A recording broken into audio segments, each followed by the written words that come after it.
എല്ലാവർക്കും എൻ്റെ പുതിയ വീഡിയോയിലേക്ക് സ്വാഗതം. അപ്പോൾ ഇന്നിതാ നമ്മൾ പെട്ടെന്ന് തന്നെ തയ്യാറാക്കി എടുക്കാൻ പറ്റുന്ന നല്ലൊരു ചിക്കൻ കറിയെന്നോ അല്ലെങ്കിൽ ചിക്കൻ റോസ്റ്റെന്നോ എന്നൊക്കെ പറയാം. നല്ല ടേസ്റ്റുള്ള അടിപൊളി ഒരു കറിയുടെ റെസിപ്പിയാണ് ഇന്നത്തെ വീഡിയോ. ഇത് ഉണ്ടാക്കാനായിട്ട് നമ്മൾ ഉള്ളി വാട്ടണ്ട, തക്കാളി വാട്ടണ്ട, വെറും 10 മിനിറ്റ് ഉണ്ടെങ്കിൽ നമുക്കിതാ പെട്ടെന്ന് തന്നെ തയ്യാറാക്കി എടുക്കാൻ പറ്റുന്ന നല്ലൊരു കറിയുടെ റെസിപ്പിയാണ്. എല്ലാവരും ഒന്ന് കണ്ടു നോക്കി ഇഷ്ടപ്പെടുവാണെങ്കിൽ ഒന്ന് ലൈക്ക് ചെയ്യുകയും ഷെയർ ചെയ്യുകയും ഒക്കെ ചെയ്യണേ. അപ്പോൾ ഇൻഷാ അല്ലാഹ് നമുക്ക് വീഡിയോയിലേക്ക് പോവാം. അപ്പോൾ അതിനായിട്ട് ആദ്യം തന്നെ ഞാനിത് ഒരു പാത്രം എടുത്തിട്ടുണ്ട്. ഇതിപ്പോൾ നന്നായിട്ട് ചൂടായിട്ടുണ്ട്. ഇനി നമുക്കിതിലേക്ക് മല്ലിപ്പൊടി ഇട്ട് കൊടുക്കാം. 4 ടീസ്പൂൺ മല്ലിപ്പൊടിയാണ് ഇട്ട് കൊടുക്കുന്നത്. അതിൻ്റെ കൂടെ തന്നെ 2 ടീസ്പൂൺ കശ്മീരി ചില്ലിയും കൂടി ചേർത്ത് കൊടുക്കുന്നുണ്ട്. ഇതിപ്പോൾ മുളക് പൊടി, മല്ലിപ്പൊടി എത്രയാണോ എടുക്കുന്നത് അതിൻ്റെ നേരെ പകുതി മുളക് പൊടി എടുക്കണം. അപ്പോൾ അതിൻ്റെ കൂടെ തന്നെ 1 ടീസ്പൂൺ മഞ്ഞൾപ്പൊടിയും കൂടി ഇട്ട് കൊടുക്കാം. ഇനി ഇത് നന്നായിട്ടൊന്ന് മിക്സ് ചെയ്ത് നമുക്കിതിൻ്റെ ഒരു പച്ചമണം മാറുന്നത് വരെ ഒന്ന് വറുത്തെടുക്കാം. ഇതിപ്പോൾ ഞാൻ നന്നായിട്ടൊന്ന് വറുത്തെടുത്തിട്ടുണ്ട്. കരിഞ്ഞു പോവാതെ നോക്കണേ. കരിഞ്ഞു പോയി കഴിഞ്ഞാൽ കറിയുടെ ടേസ്റ്റ് ഫുള്ളായിട്ട് അങ്ങ് മാറിപ്പോവും. അപ്പോൾ ഞാനിത് ഒരു സൈഡിലേക്ക് മാറ്റി വെക്കുന്നുണ്ട്. ഇനി നമുക്ക് ഇതിലേക്ക് ബാക്കി ഇൻഗ്രീഡിയൻസ് എന്തൊക്കെയാണെന്ന് നോക്കാം. അതിനായിട്ട് ഞാനിതാ 2 സവാള എടുത്തിട്ടുണ്ട്. ഒരു മീഡിയം സൈസിലുള്ള 2 സവാള എടുത്തിട്ടുണ്ട്. അതിൻ്റെ കൂടെ തന്നെ ഒരു തക്കാളിയും കൂടി എടുത്തിട്ടുണ്ട്. 4-5 പച്ചമുളക് വേണം. പിന്നെ 1 പീസ് ഇഞ്ചി വേണം. 2-3 അല്ലി വെളുത്തുള്ളിയും കൂടി എടുത്തിട്ടുണ്ട്. ഇനി ഇതെല്ലാം ഒന്ന് അരിഞ്ഞെടുക്കണം. സവാളയും തക്കാളിയും നീളത്തിൽ അരിഞ്ഞെടുക്കണം. ഇഞ്ചി, വെളുത്തുള്ളി, പച്ചമുളക് ഇത് 3ഉം നമുക്കൊന്ന് ചതച്ചെടുക്കാം. അപ്പോൾ ഇതെല്ലാം ഇതുപോലെ എടുത്ത് വെച്ചിട്ടുണ്ട്. ഇനി നമുക്ക് ഇതും ഒരു സൈഡിലേക്ക് മാറ്റി വെക്കാം. ഇനി നമുക്ക് ഇതിലേക്ക് വേണ്ടത് ചിക്കനാണ്. ഞാനിതാ ഒരു പാത്രത്തിലേക്ക് ചിക്കൻ ഇട്ട് കൊടുക്കുന്നുണ്ട്. 750 ഗ്രാം ചിക്കനുണ്ട്. ഇത് എല്ലോട് കൂടിയിട്ട് തന്നെയാണ് നമ്മൾ ഈ ചിക്കൻ എടുത്തിട്ടുള്ളത്. നന്നായിട്ട് വാഷ് ചെയ്തിട്ട് എടുത്തതാണ്. ഇനി നമുക്ക് ഇതിലേക്ക് ബാക്കി ചേരുവകളൊക്കെ ചേർത്ത് കൊടുക്കാം. നമ്മൾ നേരത്തെ കട്ട് ചെയ്ത് വെച്ചിട്ടുള്ള ഉള്ളി ഇട്ട് കൊടുക്കാം. അതിൻ്റെ കൂടെ തന്നെ തക്കാളിയും കൂടി ഇട്ട് കൊടുക്കാം. പിന്നെ നമ്മൾ ചതച്ചെടുത്തിട്ടുള്ള ഇഞ്ചി, വെളുത്തുള്ളി, പച്ചമുളക് അതും കൂടി ചേർത്ത് കൊടുക്കാം. ഇനി ഇതിലേക്ക് നേരത്തെ നമ്മൾ വറുത്ത് വെച്ചിട്ടുള്ള ഈ ഒരു പൊടി ചേർത്ത് കൊടുക്കാം. അതിൻ്റെ കൂടെ 1 ടീസ്പൂൺ ചിക്കൻ മസാല ഇട്ട് കൊടുക്കുന്നുണ്ട്. പിന്നെ 1 ടീസ്പൂൺ തന്നെ കുരുമുളകും കൂടി ചേർത്ത് കൊടുക്കുന്നുണ്ട്. 1 ടീസ്പൂൺ ഗരം മസാലയും കൂടി ഇട്ട് കൊടുക്കാം. ഇനി നമ്മൾ ഇതിലേക്ക് പാകത്തിന് ഉപ്പും കൂടി ചേർത്ത് കൊടുക്കാം. കുറച്ച് കറിവേപ്പിലയും കൂടി നമുക്കിതിലേക്ക് ആഡ് ചെയ്യാം.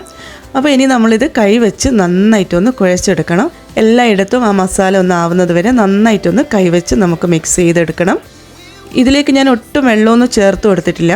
കാരണം ഇതിപ്പോൾ വേവിക്കുന്ന സമയത്ത് ഈ ഉള്ളിയിൽ നിന്നോ പിന്നെ ചിക്കനിൽ നിന്നൊക്കെ വെള്ളം ഇറങ്ങി വരും. അപ്പോൾ ആ ഒരു വെള്ളത്തിൽ തന്നെ ഇത് വെന്ത് കിട്ടും. നമുക്കിനി ഇത് സൈഡിലോട്ട് മാറ്റി വെച്ച് കൊടുക്കാം. ഇനി നമ്മൾ സ്റ്റൗവിലേക്ക് ഒരു പാത്രം വെച്ച് കൊടുത്തിട്ടുണ്ട്. ഇതിപ്പോൾ നന്നായിട്ടൊന്ന് ചൂടായിട്ടുണ്ട്. ഇനി ഇതിലേക്ക് 2 ടേബിൾ സ്പൂൺ വെളിച്ചെണ്ണ ഒഴിച്ചു കൊടുക്കുന്നുണ്ട്. അതൊന്ന് ചൂടായി വരുന്ന സമയത്ത് നമുക്കിതിലേക്ക് കുറച്ച് തേങ്ങ കൊത്ത് ഇട്ട് കൊടുക്കുന്നുണ്ട്. ഇത് കയ്യിലുണ്ടെങ്കിൽ ഇട്ട് കൊടുത്താൽ മതി. ഇട്ട് കൊടുത്താൽ നല്ലൊരു ടേസ്റ്റാണ് ഇതൊന്ന് കടിക്കാൻ കിട്ടുമ്പോൾ. അപ്പോൾ കയ്യിലുണ്ടെങ്കിൽ നിങ്ങൾ എന്തായാലും ഇട്ട് കൊടുക്കുക. അപ്പോൾ ഇതിലേക്ക് ഇനി 3-4 വറ്റൽമുളകും പിന്നെ കുറച്ച് കറിവേപ്പിലയും കൂടി ഇട്ട് കൊടുക്കുന്നുണ്ട്. ഇതെല്ലാം കൂടി ഒന്ന് നമുക്ക് മിക്സ് ചെയ്ത് കൊടുക്കാം. അതിനുശേഷം നമ്മൾ നേരത്തെ മിക്സ് ചെയ്ത് വെച്ചിട്ടുള്ള ആ ഒരു ചിക്കൻ ഇതിലേക്ക് ഇട്ട് കൊടുക്കാം. ഇത് ഫുള്ളായിട്ട് അങ്ങ് ഇട്ട് കൊടുത്തതിന് ശേഷം നമുക്കിതൊന്ന് നന്നായിട്ടൊന്ന് മിക്സ് ചെയ്തെടുക്കാം. ഇപ്പം ഞാനിതാ ചിക്കൻ നന്നായിട്ടൊന്ന് മിക്സ് ചെയ്ത് എടുത്തിട്ടുണ്ട്. ഇനി ഇതൊന്ന് അടച്ച് വെച്ച് കൊടുക്കാം. മൂടി വെച്ച് നമുക്കിതൊന്ന് വേവിച്ചെടുക്കണം. ഒരു 10 മിനിറ്റ് എടുക്കും ചിക്കൻ ഒന്ന് വെന്ത് കിട്ടാൻ. അപ്പോൾ നമുക്ക് അതുവരെ വെയിറ്റ് ചെയ്യണം. തീയൊന്ന് നമ്മൾ വളരെ കുറച്ച് വെച്ച് കൊടുക്കണം. സിമ്മിൽ വെച്ച് കൊടുക്കണം തീ. അതിനുശേഷം നമുക്കിത് ഇടയ്ക്കൊന്ന് ഇളക്കി കൊടുക്കണം. ഇപ്പോൾ കുറച്ച് സമയമായിട്ടുണ്ട്. നമുക്കൊന്ന് ഇതൊന്ന് ഇളക്കി കൊടുക്കാം. ഇതിലേക്കുള്ള വെള്ളമൊക്കെ ഒന്ന് ഇറങ്ങി വന്നിട്ടുണ്ട്. എന്നാലും ആ ഉള്ളിയൊന്നും ഫുള്ളായിട്ടൊന്ന് വാടി കിട്ടിയിട്ടില്ല. അപ്പോൾ കുറച്ച് സമയം കൂടി നമുക്കിത് വെച്ച് കൊടുക്കാം. ചിക്കൻ ഇവിടെ റെഡി ആയിട്ടുണ്ട്. നന്നായിട്ടൊന്ന് വെന്തിട്ടുണ്ട്. അപ്പോൾ കണ്ടോ, ഇതുപോലെയാണ് ചിക്കൻ ഉണ്ടാവുക. ഒട്ടും നമ്മൾ വെള്ളമൊന്നും ഒഴിച്ചു കൊടുത്തിട്ടില്ല. ഇതിപ്പോൾ കറക്റ്റ് പാകത്തിന് ഇതിപ്പോൾ വെന്തിട്ടുണ്ട്.